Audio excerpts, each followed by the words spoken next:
này thà mấy bằng bốn miền này thà tình nề kia nó cứ strongly resist cứ bạch chăng đặt hàng cá rồi coi chùm tua đặt hàng cá tình nâng ca cắt nè cutting tình nâng ca cắt interest rate cứ atra cả bạc chân cutting này cứ chiaประเภทในเจรันนะhay resist นี่คือเจีย verb จังประกอบอัมพี resist คือ verb ing คือเจรันนะบางคน cutting ให้ได้บานยัง double t โดยสาประกอบปีบางคนโดยจำตาในขนมตุ่มรงใบประเภทคือยังตระ double consonant เชียดาราบคือในไปได้จุนยินเนะ plus ระ plus จุนยินเนะจังคือการนับจุนยินเนะ plus ระ plus จุนยินเนะโดยฉะนั้นยังตระ double consonant คือ double t ให้ไทม์ ing มา cutting นะปลายทักกัดจังมีในทางถนเนเกียนั่นคือจุ่มตัวนะจุ่มตัวหรือก็ไปช่างอย่างดัชหังกาตนังกากัดนะกัดไอเกอัตรากาประอิน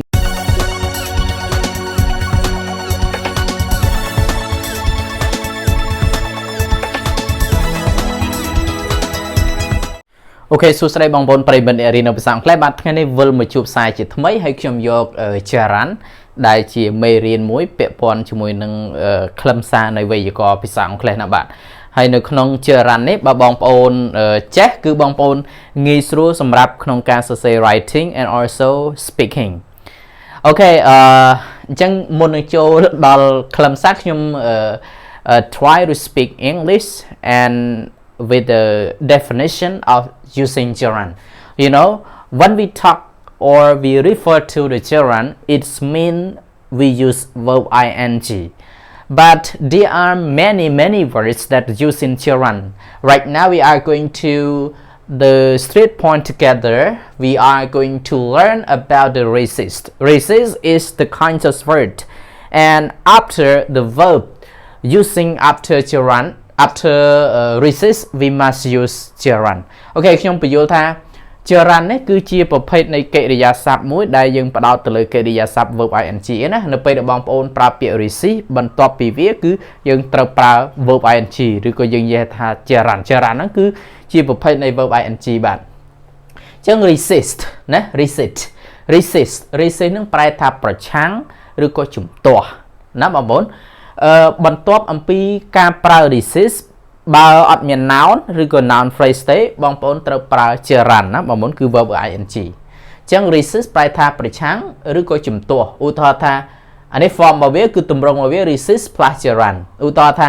the bank strongly resisted cutting interest rates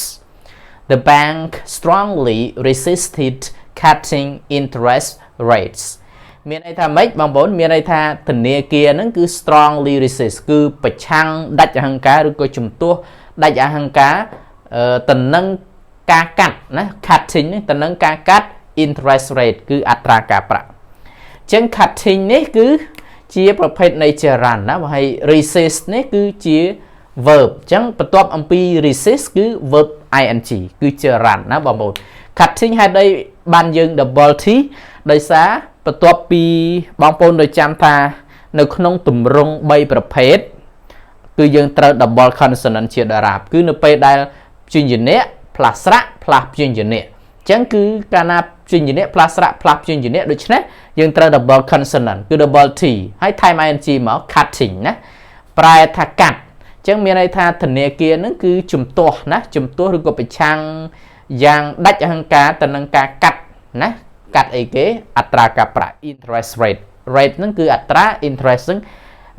អត្រាការប្រាក់បាទ interest ហ្នឹងគឺបើយើងប្រែជាទូទៅមានន័យថាមិនចាប់អារម្មណ៍មិនអញ្ចឹងពេល interest នៅក្នុងភាសាសេដ្ឋកិច្ចគឺពាក់ព័ន្ធជាមួយនឹងចំណូលពាក់ព័ន្ធជាមួយនឹងសេដ្ឋកិច្ចរបស់គេហ្នឹងគឺការប្រាក់មានន័យថាការប្រាក់ហើយ rate ហ្នឹងគឺអត្រាណាបងប្អូនបាទ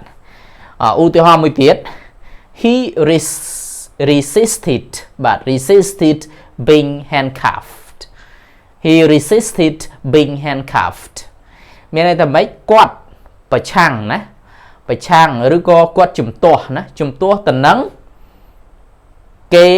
ដាក់ខ្នោះដៃ handcuffed ហ្នឹងគឺថ្នាក់ពាក្យរបស់វាជា verb ប្រែថាជាប់ខ្នោះដៃ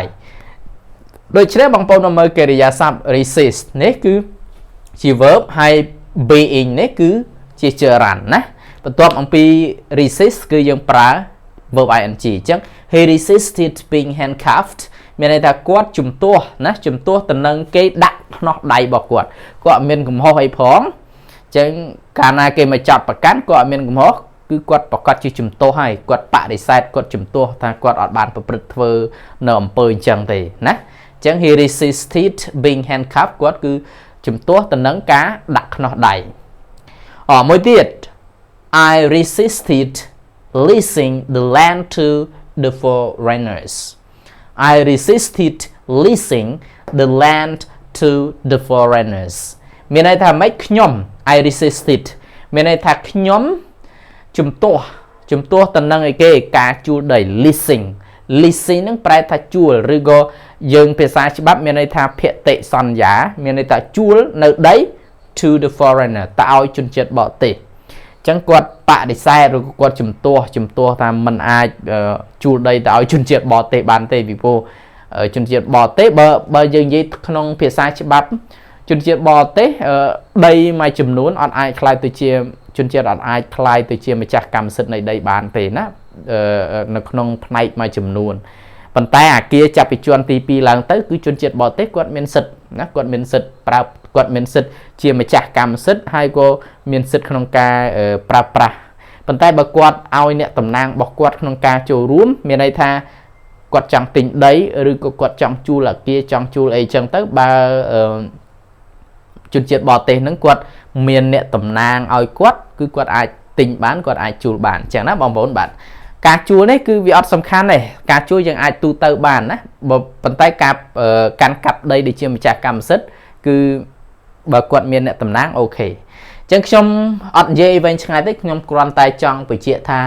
resist ក្នុងភាសាអង់គ្លេសប្រែថាប្រឆាំងឬក៏ជំទាស់ហើយ resist បន្ទាប់ពីវាគឺត្រូវប្រើ gerund ឬក៏ verb ing តោះនេះបាទឥឡូវយើងចូលមកមើលកិរិយាសព្ទទី2ដែលយើងប្រើ gerund ដូចគ្នាគឺពាក្យ recent ណាបងប្អូន recent ប្រែថាតូចចិត្តនឹងឬក៏អន់ចិត្តអូតូចចិត្តណាខ្លួនឯងកើតមកជាប្រុសស្អាតដែរតែមានអ្នកញ៉ែអញ្ចឹងទៅនឹង recent ប្រែថាតូចចិត្តណាបងប្អូនអញ្ចឹង recent plus gerund ណា recent plus gerund ឧទាហរណ៍ថាម៉េច recent plus gerund ឧទាហរណ៍ថា I resent having to live under his controlling I resent having to live under his controlling ប្រែថាខ្ញុំតូចចិត្តណាខ្ញុំតូចចិត្ត have to live having to live គឺខ្ញុំតូចចិត្តទៅនឹងអីគេការរស់នៅក្រោមការគ្រប់គ្រងរបស់គាត់ controlling ប្រែការគ្រប់គ្រងឬក៏យើងដាក់ leadership ក៏បានដែរការគ្រប់គ្រងរបស់គាត់អាចនៅកន្លែងការងារកន្លែងស្ថាប័នការងារមួយគាត់ពិបាករស់នៅគាត់ពិបាកធ្វើការជាមួយពួកពេលខ្លះមេខ្លះគាត់ពិបាកធ្វើការជាមួយអញ្ចឹងទៅហើយមួយទៀតមនុស្សចាស់គាត់ច្រើនទៅយកគំនិតចាស់គំរិលរបស់គាត់យកមកធ្វើការជាមួយយើងគាត់អត់អាប់ដេតខ្លួនឯងណាពេលអញ្ចឹងគឺធ្វើឲ្យយើងអ្នកធ្វើការយើងមានអារម្មណ៍ថាវាពិបាកអញ្ចឹងណាបងប្អូនបាទមួយទៀត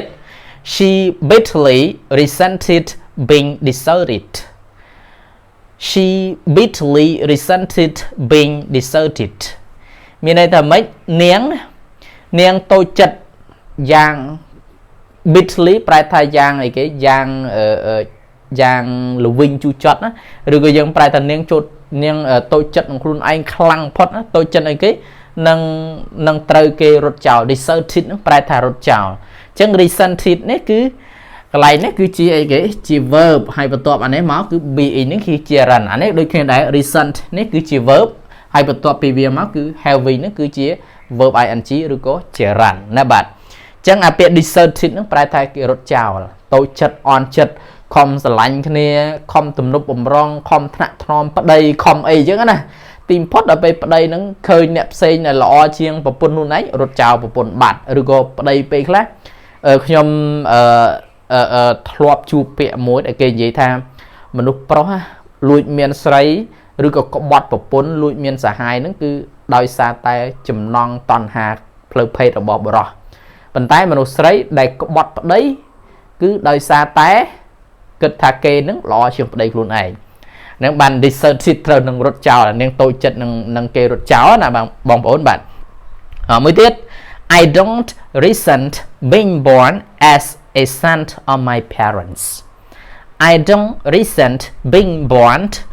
as a son of my parents ចឹងខ្ញុំមិនណាខ្ញុំមិនតូចចិត្ត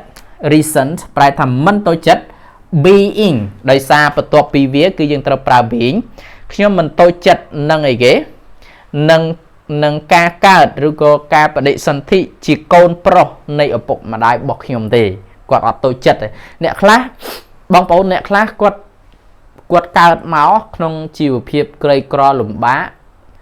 អាហ្នឹងគាត់បើនិយាយតាមផ្លូវមេរៀនពុទ្ធសាសនាគេថាគាត់អត់មានបុណ្យពីកំណើតណាដល់ពេលអញ្ចឹងទៅគាត់តូចចិត្តថាមិនគួរកើតមកប៉ះឪពុកឬក៏ម្ដាយប៉ះឪពុកម្ដាយដែលជាអ្នកក្រីក្រគាត់តូចចិត្តមើលទៅកូនគេឃើញកូនគេហ៊ឺហាមើលទៅ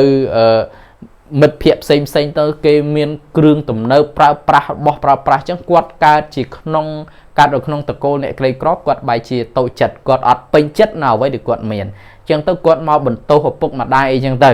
អាហ្នឹងគឺជាការយល់ខុសមានន័យថាពេលខ្លះយើងអត់អាចបន្ទោសឪពុកម្ដាយរបស់យើងបានទេដល់ពេលយើងកើតមកអានឹងជាភ័ព្វព្រេងសំណាងរបស់យើងអ្នកខ្លះគាត់សម្បូរបុណ្យគាត់កើតក្នុងតកូលអ្នកដែលធូធាអញ្ចឹងទៅឪពុកម្ដាយធូធាអ្នកខ្លះកើតមកគឺអត់ហ្មងអញ្ចឹងអ្វីដែលសំខាន់គឺកុំតូចចិត្តកុំបន្ទោសឪពុកម្ដាយតែយើងត្រូវប្រឹងដោយខ្លួន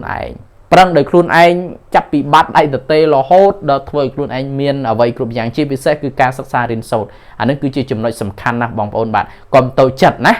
អូខេអញ្ចឹងខ្ញុំសរុបមកការសិក្សានៅក្នុងមេរៀនក្នុងថ្ងៃនេះគឺយើងរៀនពីពាក្យគឺពាក្យ resist មួយ resent មួយ resist ប្រែថាប្រឆាំងឬក៏ជំទាស់ resent ប្រែថាតូចចិត្តឬក៏អន់ចិត្តអូខេសង្ឃឹមថាបងប្អូនបានយល់ជ្រាបអំពីមេរៀនក្នុងការប្រើប្រាស់ចរន្តក្នុងคลิปនេះបាទបាយបាយជួបគ្នានៅវីដេអូក្រោយទៀតបាយបាយបាទ